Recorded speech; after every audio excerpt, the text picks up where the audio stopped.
اعوذ باللہ من الشیطان الرجیم بسم اللہ الرحمن الرحیم۔ السلام علیکم ناظرین محترم، 92 نیوز چینل کے پروگرام صبح نور میں آپ کا میزبان غلام معین الدین نظامی اپنے ساتھیوں سمیت حاضر خدمت ہے۔ حضرت ابو انیس محمد برکت علی رحمہ اللہ تعالیٰ کی تالیف اسماء النبی الکریم سے خاتم الانبیاء صلی اللہ علیہ وآلہ وسلم کا ایک اسم مبارک پڑھنے اور سننے کی سعادت حاصل کرتے ہیں۔ سیدنا العارف باللہ صلی اللہ علیہ وآلہ وسلم ہمارے سردار اللہ کی معرفت حاصل کرنے والے، درود و سلام بھیجے اللہ تعالیٰ آپ پر، آپ کی آل پاک پر اور آپ کے صحابہ کرام رضوان اللہ تعالیٰ علیہم اجمعین پر۔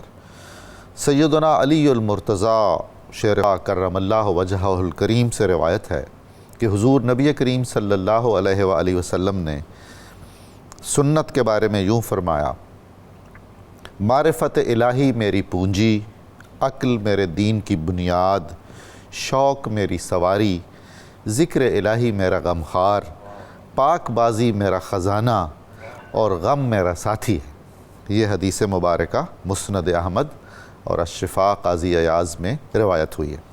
ناظرین محترم، ہمارا آج کا موضوع نور و نکہت سے بنی ہوئی ایک شخصیت سے متعلق ہے، حضرت خواجہ شمس الدین شمس العارفین سیالوی رحمۃ اللہ تعالیٰ علیہ، جن کی ذات والا صفات اس پورے خطے میں اور خصوصاً پنجاب کے مرکزی علاقے میں کثیر الفیضان شیخ طریقت کی حیثیت رکھتی ہے، اور آپ کی خانقاہ عظیم ترین مرکز تربیت و رشد و ہدایت ہے۔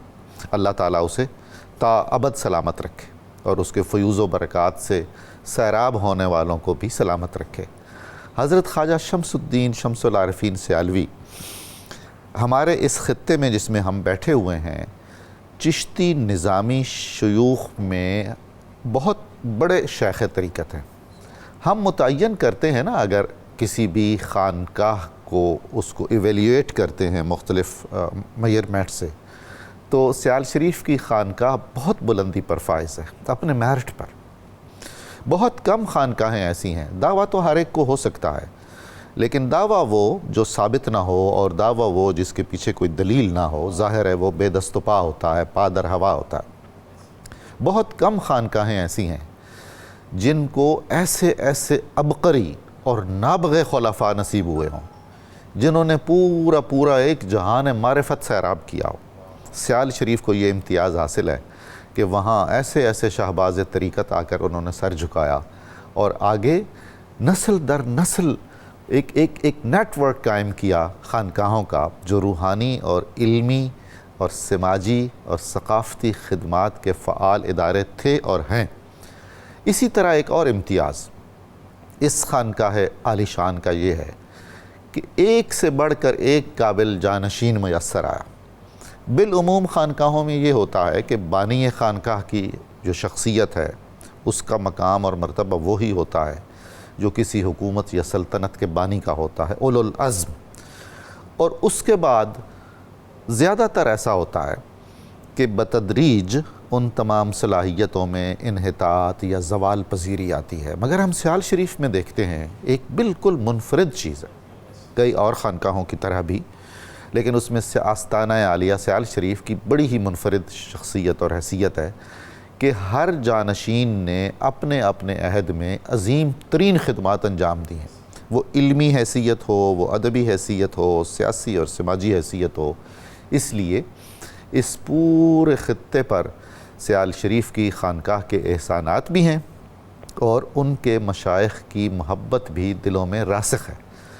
آپ کی شخصیت بہت ہی متواضع تھی، عجز اور انکسار کا پیکر، درویش منش جس کو کہنا چاہیے، اور خواجگان چشت کی طرح پردہ پوشی کو پسند فرمانے والے، عفو و درگزر کو پسند کرنے والے، دسترخوان ایسا کہ دنیا رشک کرے، دسترخوان ایسا کہ ہاتھ میں تائی بھی ہوتا تو وہاں بیٹھنا پسند کرتا۔ یہ مشائخ چشت کا خاصہ ہے کہ مخلوق خدا کی خدمت اور خصوصاً کھانا کھلانا اس کو عبادت جتنا درجہ دیا جاتا ہے، اور وہ سلسلہ بحمد اللہ 150 سال سے بھی متجاوز زمانہ ہو گیا، اسی طرح قائم اور دائم ہے، اور ہماری دعائیں ہیں کہ اسی طرح سلامت رہے۔ ہم جب گفتگو کریں گے ناظرین محترم تو آپ بہت توجہ سے سنیے گا کہ کیسے کیسے اکابر نے بیعت کی حضرت خواجہ شمس الدین سیالوی کی اور ان سے خلافت پائی۔ آپ کے پیر و مرشد کے اسم گرامی حضرت خواجہ شاہ محمد سلیمان توسوی رحمۃ اللہ تعالیٰ علیہ، جو عرف عام میں پیر پٹھان کہلاتے ہیں، اور ان کی بیعت حضرت خواجہ نور محمد مہاروی غریب نواز سے ہے، اور ان کی بیعت حضرت خواجہ فخر الدین فخر جہاں دہلوی رحمۃ اللہ تعالیٰ علیہ سے ہے۔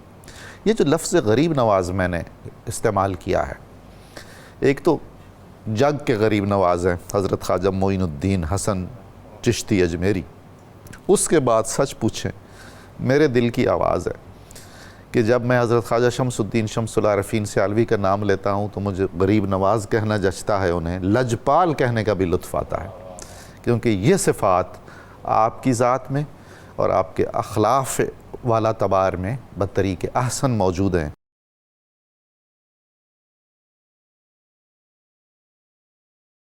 جناب جامی صاحب، حضرت پیر سیال غریب نواز کا خاندانی پس منظر کیا ہے؟ آپ کا وطن، والدین، ولادت اور ابتدائی احوال کیا ہیں؟ بسم اللہ الرحمن الرحیم۔ آپ نے بہت پرکیف گفتگو فرمائی۔ خواجہ شمس الدین سیالوی رحمۃ اللہ علیہ روحانیت کا اور علم کا وہ استعارہ ہیں، کیف کا اور سرور کا وہ کرینہ ہیں کہ آپ یقین مانیں جب بھی ان کا ذکر خیر ہوتا ہے تو ہمیشہ ایک کیفیت سی طاری ہو جاتی ہے۔ مشائخ چشت کا یہ ایک تاریخ مرتب کی جاتی ہے۔ خواجہ کلیم اللہ جہاں آبادی رحمۃ اللہ علیہ کے بعد سلسلہ چشتیہ نے ایک نیا رخ اختیار کیا جی، اور نئی تجدید کے ساتھ یہ دوبارہ تناور درخت بنا، تو ان کے ہاں 4 چیزوں کو بہت زیادہ منظم کیا گیا شاہ ولی اللہ کے نزدیک۔ صحیح۔ ایک تھی نسبت طہارت، واہ۔ دوسری تھی کثرت عبادت میں انوار الہیہ کا رنگ، کیا بات۔ تیسرا تھا عشق الہی کا بہت زیادہ بفور، اور چوتھا تھا نسبت توحید میں فنائے تام کا تجربہ۔ کیا بات ہے۔ یہ جو 4 عناصر خواجہ کلیم اللہ جہاں آبادی کے بعد، پھر جوبن سے ہیں خواجہ فخر الدین دہلوی صاحب پر، بے شک، پھر یہ 4 چیزیں ہیں قبلہ عالم خواجہ نور محمد مہاروی صاحب پر، پھر یہ 4 چیزیں ہیں خواجہ سلیمان توسوی رحمۃ اللہ علیہ پر۔ انہی 4 نسبتوں کا بڑا گہرا رنگ تھا خواجہ شمس الدین سیالوی رحمۃ اللہ علیہ۔ اللہ اکبر۔ اس لیے جس نے ان کو دیکھا اس نے 3 چیزیں اس دسترخوان سے ضرور کشید کیں۔ جس کو ایمان کامل کی ضرورت تھی وہ بھی وہاں جھکا، جس کو عبادت میں کمال کی ضرورت تھی وہ بھی وہاں آیا، جس کو اخلاق عالیہ میں کمال چاہیے تھا وہ بھی وہاں چکا۔ اور قبلہ نظامی صاحب جس کو ہم تصوف کہتے ہیں، اس کو اگر ہم سادہ 3 ٹائٹل دے دینا، تصوف نے زندگی میں ہمیشہ یہی 3 کام کیے ہیں۔ یہ ایمان کو کامل کرتا ہے، عبادات میں کاملیت پیدا کرتا ہے، اخلاق میں بھی کاملیت پیدا کرتا ہے۔ اسی گلدستے کا نام ہے تصوف۔ یہ سارا مقصد یہ ہے کہ مدینہ منورہ سے متصل کر دیا جائے، بالکل ٹھیک، اللہ اور اس کے رسول کے قرب کا تجربہ کرائے۔ واہ واہ۔ چونکہ جب تک بندہ اللہ اور اس کے رسول کے قرب کا تجربہ نہیں کرتا، اس دنیا کے نظام الازمائش میں کھڑے ہو کر اس پر اطمینان کی کیفیت نہیں لی جا سکتی۔ جی، تو صوفیہ چونکہ اس کے پیکر ہوتے تھے، اور حضرت خواجہ شمس العارفین خواجہ شمس الدین سیالوی رحمۃ اللہ علیہ کی نام بھی بہت خوبصورت ہے کہ شمس الدین، یعنی دین کا اگر کوئی شمس ہے کہ سورج بن کے دین کی تفہیم کے لیے، تعبیر کے لیے، توضیح کے لیے اور دین کو راسخ کرنے کے لیے۔ جامی صاحب آپ سے ایک ذاتی تجربہ شیئر کروں کہ حضرت مولانا جلال الدین رومی کے محبوب اور مربی اور مرشد شمس تبریزی، بالکل ٹھیک، آپ نے اپنی غزلوں کا دیوان بھی دیوان شمس تبریزی کہا، اور اس میں اس قدر فنا کا عالم ہے کہ اپنے تخلص کی جگہ بھی لفظ شمس لے آتے ہیں۔ بالکل ٹھیک۔ میں جب بھی وہ پڑھتا ہوں، جب بھی لفظ شمس پہ پہنچتا ہوں تو سوائے حضرت اعلیٰ حضرت سیالوی کے مجھے کوئی اور خیال نہیں ہوتا۔ اللہ، کیا بات، کیا بات، کوئی شک نہیں۔ تو آپ کی شخصیت کا ہمیشہ یاد رکھیں، قبلہ نظامی صاحب جن لوگوں کو مناصب عالیہ پر بٹھایا جاتا ہے نا، ہمیشہ ظرف کو پہلے چیک کیا جاتا ہے کہ وہ کون سا جسم ہوگا، وہ کون سا قلب و روح ہوگی اور ذہن ہوگا جہاں یہ فیوزات نے امڑنا ہے. دیتے ہیں بادہ ظرف قدح خار دیکھ کر. تو اسی لیے آپ کے بارے میں لکھا ہے کہ آپ حضرت عباس علمدار کی اولاد سے تھے. سبحان اللہ. اور باقاعدہ آپ کا نسب نامہ بیان کیا جاتا ہے. پھر اس کے بعد آپ کے خاندان میں ہمیشہ نجابت، ہمیشہ شرافت، ہمیشہ عظمت، یہ استعارے ہر جگہ چلتے رہے. خاندان تو چونکہ بہت بڑا تھا، لیکن سب سے زیادہ شہرت جس بزرگ کو ملی وہ تھے شیر کرم علی. دادا شیر کرم علی دادا مشہور ہیں. شیر کرم علی رحمۃ اللہ علیہ. یہ حضرت موسیٰ پاک شہید رحمۃ اللہ علیہ کے خلیفہ مجاز تھے. اللہ اکبر. قادری سلسلے قادریہ کے بزرگ تھے. پھر آپ کے بارے میں روایتیں ملتی ہیں کہ چونکہ خاندانی نجابت و شرافت بہت زیادہ تھی، آپ کے ہاں بزرگی کے، حسن کے اور شرافت کے آثار شروع سے ہی نمایاں تھے. 7 سال کی عمر میں قرآن مجید حفظ کر لیا. اللہ اکبر. ابھی 3-4 سال میں تو بچے ابھی زبانیں سیدھی کر رہے ہوتے ہیں. تو یہ حضرت کی پہلی حضور دعوی ہمارا سامنے تو آئی. دور جدید میں جی ہاں بچپن کا اختتام ہوتا ہے کچھ 17-18 سال کی عمر میں. بالکل ٹھیک. اس کے بعد آپ کے جو ماموں تھے احمد دین صاحب، وہ ان کو لے کر گئے موزہ، یہ میکی ڈھوک علاقہ پنڈی گھیپ. جی. وہاں آپ کو چرچا، آپ نے نام حق اور کریمہ پڑھی. اس کے بعد ابتدائی فارسی کی کتابیں. پھر مکھڈ شریف میں مولوی محمد علی مکھڈی رحمۃ اللہ سبحان علیہ، اللہ. سبحان جو توسہ شریف کے پہلے خلیفہ تھے، ان سے پھر آپ نے باقاعدہ جا کر 13 سال درس نظامی کی تکمیل. اللہ اکبر. تو یعنی جن کا استاد محمد علی مکھڈی ہو اور شاگرد شمس الدین سیالوی ہو. قبلہ نظام سے ایک جملہ بولوں، ولی جب پڑھاتا ہے نا، وہ صرف علم نہیں دیتا، معنی نہیں دیتا، علم اور معنی کے ساتھ روحانی تاثیر اور اسرار بھی انڈیلتا ہے. بے شک و شبہ. تو لگتا ہے اس طرح بھی آپ کا علم اور معرفت کا رنگ بہت گہرا تھا. پھر ہمت عالی کو دیکھیں، کابل تک بھی آپ کو جانا پڑا. جی. وہاں بھی آپ نے ہدایہ شریف پڑھی اور حدیث کی اسناد حاصل کی. ماشاءاللہ. علم کے باب میں پیر مہر علی جیسا بندہ بھی کہتا تھا کہ یار علمی تبوغ جو میں نے اپنے مرشد کا دیکھا ہے، وہ 2 لفظ بولتے تھے کہ وہ مجتہد کے مقام پر فیض تھے اور بصیرت کے باب میں اجتہادی رنگ بھی تھا. اور یہ وہ ہستی کہہ رہے ہیں جو خود مجدد اثر خود مجدد اثر. واہ واہ ماشاءاللہ.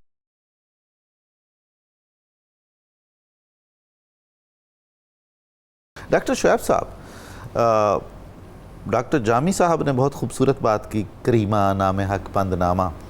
تو فارسی ہمارے نصاب کا حصہ تھی، اور فارسی زبان اپنی پوری ایک تہذیب لے کر آتی ہے، ایک مزاج بناتی ہے.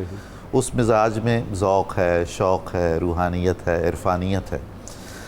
انفارچونیٹلی وہ ہمارے مدارس سے بھی اور یونیورسٹیوں سے بھی ہم اس سے کچھ فارسی سے دور ہوتے جا رہے ہیں. آپ اس کو کس نظر سے دیکھتے ہیں؟ آپ کی ساری عمر فارسی زبان و ادب کی تدریس میں گزری، کہ فارسی کا وہ جو کمی ہے اس سے ہمارے معاشرے میں کچھ انحطاط، انتشار پیدا ہوا ہے، کیونکہ اس میں سراپا اخلاق. ہمارا مسئلہ یہ ہے ہمارے معاشرے کا کہ ہمارے ہاں تو دین بھی جو عربی زبان میں موجود تھا وہ بذریعہ فارسی ہے. پھر اخلاقیات اور تصوف، یہ ساری وہ چیزیں ہیں جو سارے کا سارا اثاثہ ہمارے پاس فارسی زبان میں موجود تھا. چنانچہ یہ ایک کسی عالمی ایجنڈے کے تحت یا ہماری کم علمی اور یا ترجیحات کا مختلف ہونا، اس کے نتیجے میں ہمارے مدارس سے اور ہمارے گھروں سے اور ہمارے ذہنوں سے آہستہ آہستہ غیر محسوس طریقے سے وہ چیزیں نکال دی گئیں. اور یہ ہمارے معاشرے کے لیے بہت بڑا نقصان ہے.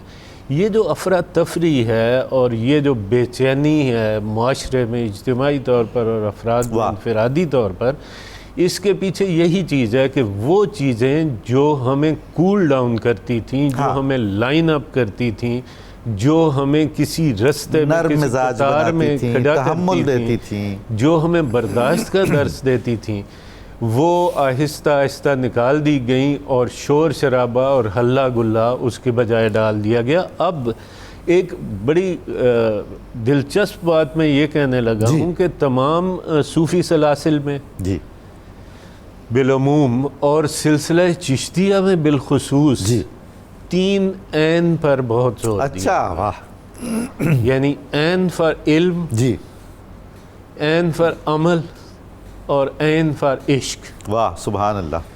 اچھا، اب یہ ان 3 چیزوں پر زور دینے کا مطلب یہ ہے کہ کسی بھی سالک کے لیے راہ سلوک پر چلنے کے لیے جو سب سے پہلا مرحلہ ہے وہ علم نافع، علم دنیائی، شریعت، علم دینی یہ حاصل کرنا ہے، اور علم نافع، علم سے مراد وہ نہیں ہے جو آج ہم لے رہے ہیں۔ علم نافع، علم نافع کیا ہوتا ہے؟ علم نافع یہ ہے وہ علوم جو آپ کو آخرت میں اور دنیا میں نفع پہنچاتے ہوئے معرفت الہی کی طرف آپ کو لے جائیں اور آپ کو نبی اکرم صلی اللہ علیہ وآلہ وسلم کے نقش قدم پر چلنے کی توفیق دیں۔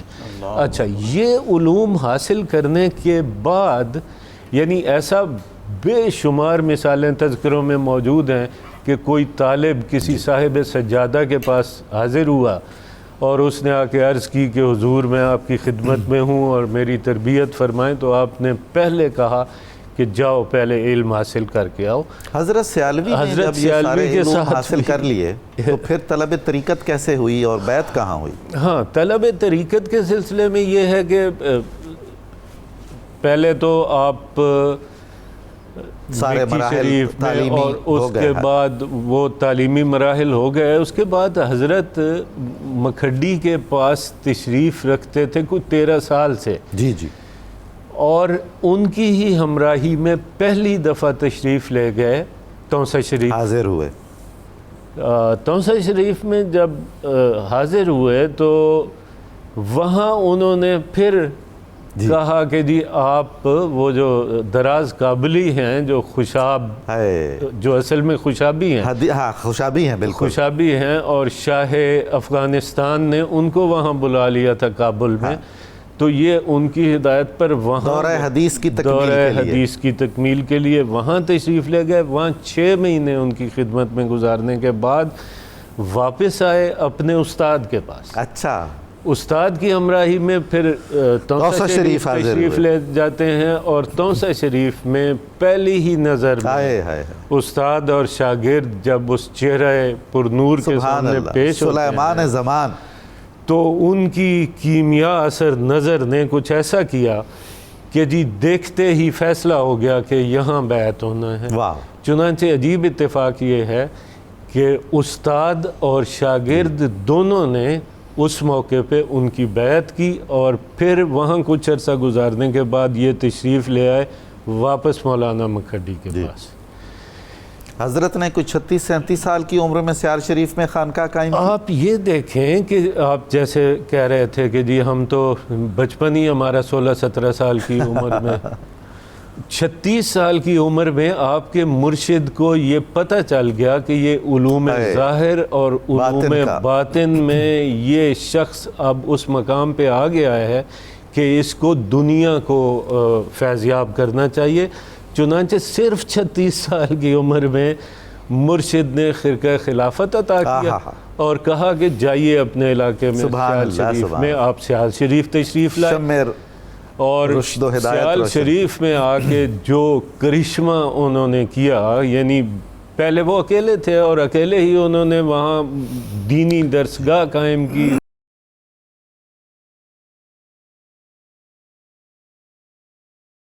بیرسٹر صاحب، سیال شریف میں جو کثرت فیضان حضرت خواجہ شمس الدین سے ظاہر ہوا، علوم ظاہر میں، علوم باطن میں، آپ کا انداز تربیت اتنا تحمل والا، اتنی شفقت والا، اتنا پدرانہ، آپ کے معمولات اور عوامی مقبولیت ارشاد ہو۔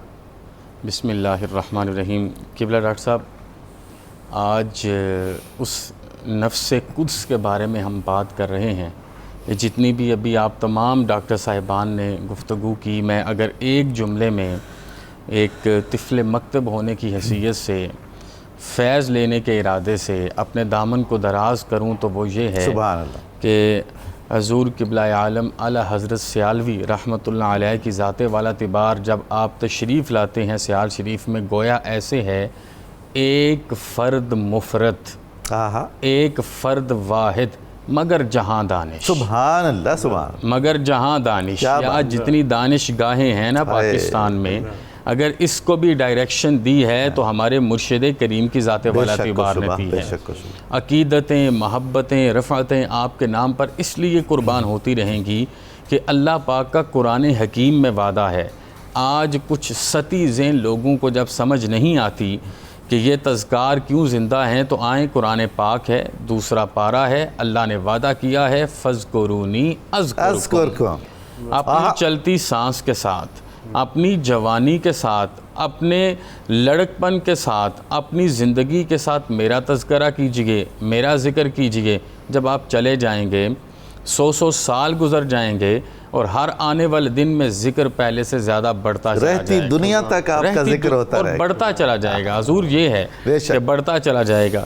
حضرت اعلیٰ حضرت سیالوی رحمۃ اللہ علیہ کے حوالے سے جیسے آپ نے فرمایا، میرے مرشد کریم ضیاء الامت پیر محمد کرم شاہ نذیر رحمۃ اللہ علیہ فرماتے ہیں کہ ہمارے شیخ کامل کا لہجہ اتنا شیریں لسان تھا، جو بھی آپ کی مجلس میں آ کے آپ کے کلام کو سنتا، اللہ اس کے دل میں آپ کی محبت پیدا فرما دیتا۔ سبحان اللہ سبحان لہجہ ایسا کہ دلوں کو جیت لیتے، عمل ایسا کہ لوگ آپ کے قدوم مبارک میمنت لزوم کا بوسہ لینے کو تیار ہو جاتے، عطا فرمانے کے لیے دستے کرم ایسا کہ آپ کے در پر آ کے جو لنگر کھاتا نا، وہ لنگر نہیں تھا، وہ رزق کریم تھا۔ کیا بات، وہ رزق کریم تھا۔ رزق کریم وہ کہ گویا اس کے حلق سے نیچے اترتا، صرف اس کے جسم کی بھوک نہیں مٹتی تھی، اس کی روحانیت کو بھی اللہ اوج کمال عطا فرما دیتا تھا۔ سبحان آج میں جتنے جملے باندھ کے لاؤں، حقیقت یہی ہے، ہرگز نہ میرد آنکھ دلش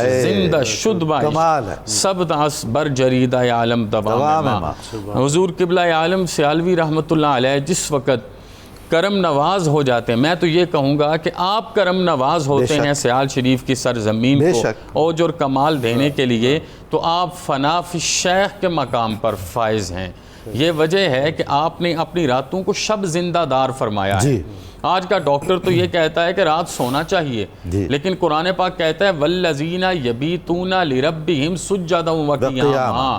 حضور اعلیٰ حضرت سیالوی رحمۃ اللہ علیہ کی آپ پوری زندگی پڑھیے، آپ کی پوری رات نالہ ہے نیم شب کا نیاز تھی، اداس تھی۔ آپ نے ایک بڑا خوبصورت جملہ قبلہ ڈاکٹر صاحب انٹرو میں ارشاد فرمایا ہے کہ صرف ایک نہیں، جتنے آگے جانشین آئے ان سب کو اللہ نے فیض تقسیم کرنے کے لیے اوج اور کمال مارکۃ العراء بنا کے بھیجا۔ وجہ کیا ہے؟ جس نے وہ پودا لگایا ہے وہ راتوں کو غافل ہو کے سویا نہیں، وہ ایسا شمس ہے جو راتوں کو طلوع ہوتا ہے۔ واہ واہ واہ، مطلب دنیا کا شمس دن کو روشن کرتا ہے، اور شمس الدین دن اور رات، جسم اور روح، صبح اور شام، جوانی بڑھاپا، زندگی موت، ہر چیز کو منور فرما دیتا ہے۔ یہی وجہ ہے کہ صرف آپ کی شب زندہ داری جس وقت آپ نے سیال شریف آباد کیا اس موقع پر نہیں تھی، آپ اپنی بچپن کے ابتدائی ایام میں بھی شب زندہ دار تھے۔ آپ اس وقت مستغرق باللہ ہو کر بیٹھ جاتے۔ کثرت مجاہدہ تو جوانی میں بھی مشہور ہے، جوانی میں اور بچپن میں جب آپ دہلیز جوانی پر قدم رنجا فرما رہے تھے، گویا عبادت آپ کی زندگی کا مقصد تھی۔ اور میں اس کو اس ترتیب سے اگر بیان کروں تو پہلی بات آتی ہے کہ آپ نے تہجد کو اس انداز میں ادا فرمایا گویا تہجد کو ادا کرنے کا حق ادا ہو گیا۔ یہ وجہ ہے کہ آپ کا چہرہ، اچھا آپ صرف نام کے شمس نہیں تھے، آپ دیدار میں کام کے بھی شمس تھے۔ آپ کے چہرے سے وہ نور پھوٹتا تھا، آپ کے چہرے سے وہ ضیائیں نکلتی تھیں، اور یہ وہ شمس ہے۔ ہم نے ایک سائنٹیفک میتھڈ پڑھا ہے نا کہ جو دنیا کا سورج ہے وہ چاند کو روشنی دیتا ہے، اس شمس نے جب روشنی دی تھی پھر قمر الدین آیا تھا، شمس کا قمر۔ دیکھیے تو صحیح یہ کیا کیفیات ہیں، تو میں کیسے کیسے جملوں کو آج شوق سے باندھوں، آج وجد کی کیفیات سے کہوں تو آپ کی ساری رات یوں گزرتی، پھر اس کے بعد آپ جب نماز فجر ادا کر لیتے پھر بیٹھے رہتے اور آپ چاش کو اشراق کو ہر چیز کو ادا فرماتے، اور پھر یہ نہیں تھا یہ کرنے کے بعد تعویذ دھاگا شروع ہو جاتا، آپ باقاعدہ طور پہ دروس تصوف عطا فرمایا کرتے۔ ہم جتنے اساتذہ ہیں نا ہم پڑھاتے ہیں، جی حضرت اعلیٰ حضرت سیالوی رحمۃ اللہ علیہ پڑھاتے نہیں تھے، عطا فرماتے تھے۔ وہ یہ نہیں دیکھتے تھے کہ آنے والے کا دل کا پیالہ سیدھا ہے کہ الٹا ہے، پیالہ سیدھا کرنا بھی انہی کا کام تھا۔ اچھا، کتب تصوف آپ نے حضرت خواجہ شاہ سلیمان سے پڑھی تھی نا جی، وہ سلسلہ بھی چلا، اور علم لدنی اپنے شیخ کامل سے حاصل کیا۔ اور میں یہاں پر جملہ آپ کا پورا کرنے لگا ہوں، آپ نے یہ انٹرو میں ورڈ بولا ہے تو مجھے کہنا پڑے گا کہ آپ دل کا پیالہ صرف سیدھا نہیں کرتے تھے، عطا بھی فرماتے تھے، اور عطا فرمانے کے بعد سنبھالنے کا طریقہ بھی سکھاتے تھے، اور سنبھالنے کے طریقے کے بعد اگر کوئی اس پیالے میں کچھ اپنے ظرف میں سے گرا کے آ جاتا اسے دوبارہ بھی دیتے تھے، اور جس میں یہ ساری خوبیاں ہوتی ہیں وہ لجپال ہوتا بے شک صحیح ہے، جس میں جو صرف میرٹ پہ چلتا ہو نا، جو بالکل سیدھا سیدھا چلتا ہو، جو صرف ایس او پیز پہ چلتا ہو، جو صرف اپنے مطابق عطا فرماتا ہو، وہ لجپال نہیں ہوتا۔ لجپال وہ ہوتا ہے جو ہر کسی کو دیتا ہو، اور دینے کے بعد اسے سنبھالنے کا طریقہ بھی سکھاتا ہو۔ اور یہ صفات حمیدہ آپ کو اس لیے نصیب ہوئی ہیں کہ آپ نے پوری زندگی اللہ کی رضا پر، اپنے مرشد کے بتائے ہوئے طریقے پر، شریعت محمدیہ پر عمل پیرا ہو کے گزاری۔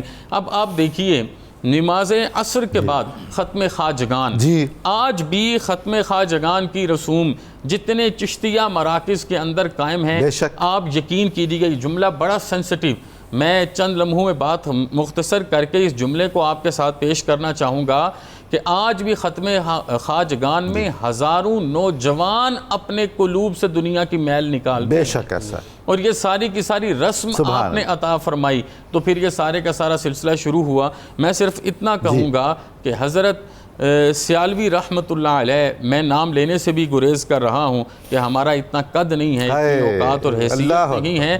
آپ کی ذات والا اعتبار یہ تھی کہ آپ نے سماجی سے لے کے مذہبی ہر ایک محاذ کے اوپر اپنا کردار ادا کیا، گویا کہ ایک ایک قدم اسوہ مصطفیٰ کا پرتو کامل۔ سبحان اللہ، سبحان اللہ۔ اللہ تعالیٰ آپ کو سلامت رکھے، آپ سبب ذوق بنتے ہیں، اور یہ تذکرہ پاک ایسا ہے جو بے حد ایمان افروز ہے، اور آپ نے اتنی خوبصورتی سے یہ خراج تحسین پیش کیا ہے، اللہ تعالیٰ کو بھی اجر سے نوازے۔ بہت شکریہ۔